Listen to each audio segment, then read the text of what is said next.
All right. Well, then there's the miracles and the resurrection. We can't forget those. Those are important. Yes, we're going to be cringy and bring them up because we are Christians. Throughout Scripture, God does wonderful works so that people will know that He is the Lord.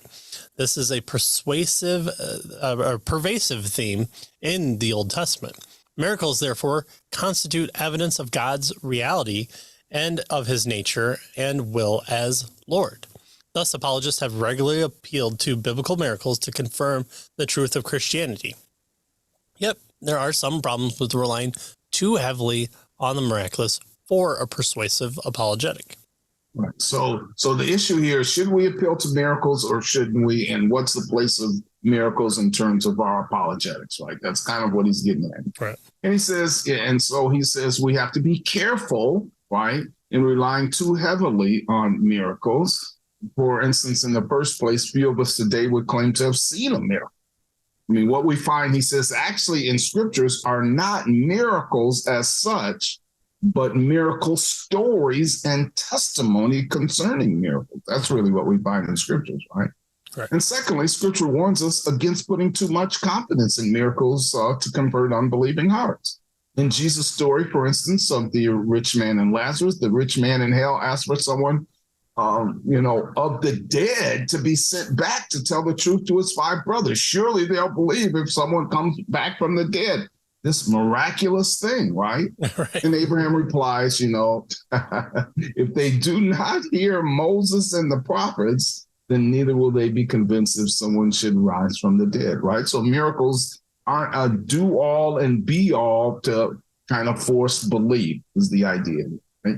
Right. In fact, it was the experience of Jesus himself that many people saw his miracles, but that rarely led people to believe, and especially the religious leaders.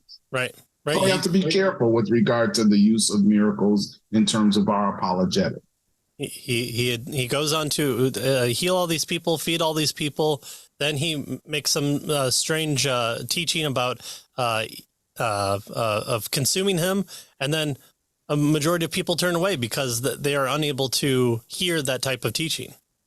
Well, okay, but all these miracles, he fed people. It was more than just cutting, loaves of bread and fishes up into littler parts so that it could feed more people.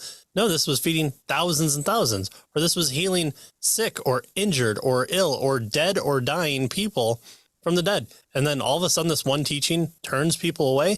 Well, I thought, if God wrote my name on the moon and said, believe in me, then I would trust. I'd automatically believe. Yeah, just show me. The rationale part of me would flip on, and I would suddenly I would be forced to believe. There'd be nothing that I couldn't do to help it. But that's not what we see in scripture. So we shouldn't expect to see that same type of thing here. Yet as in the Old Testament, the signs were not without value. They were intended as then to show who was Lord.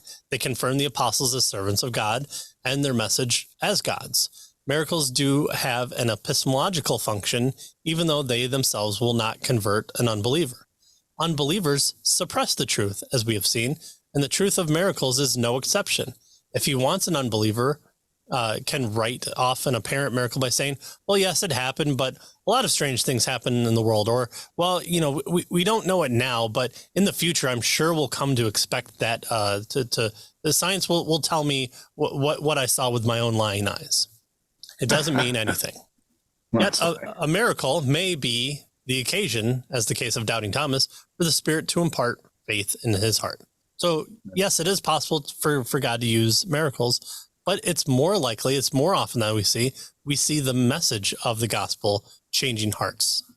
Yeah, exactly. In fact, that's what we definitely way more often see, right? Exactly. Overwhelmingly see. Yeah.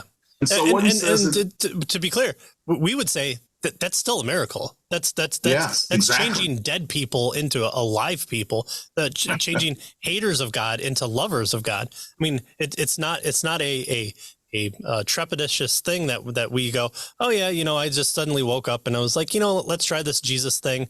All right, I'm sold.